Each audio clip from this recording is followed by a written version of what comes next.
Well, here we are in the passenger side footwell of a 2010 Honda Accord, and we're ready to replace the blower motor resistor assembly. Now, you can see that there's already a blower motor sitting here. We've actually gone ahead and done that in a previous video. So if you're questioning how to do that, look up the replacement video on how to replace the blower motor. But the point here being that blower motor and resistors go hand in hand.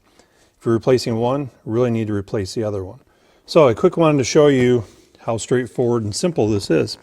So we can look here, there's the hush panel, and this one's relatively simple. Simply give it a little bit of pressure. There's a couple clips holding this into place. You can drop it down, and you see some of these clips. I'm going to pull those out of my way. And just like that, we can now see the blower motor resistor assembly up here.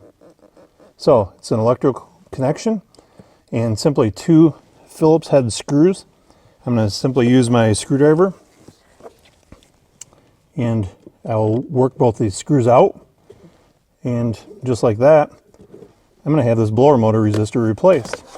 Okay, well, now that I've got my old blower motor resistor out of the way, see the electrical connector here. I always want to make sure it's not damaged or melted in any way, shape, or form. This one looks great.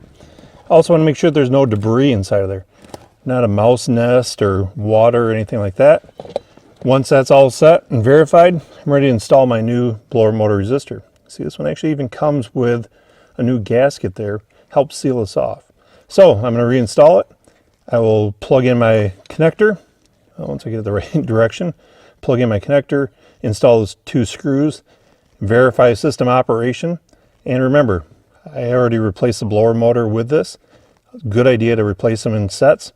And also take a look at the cabin air filter while you're in here. Do the customer a great favor. Once we verify everything works, now we're all set to go.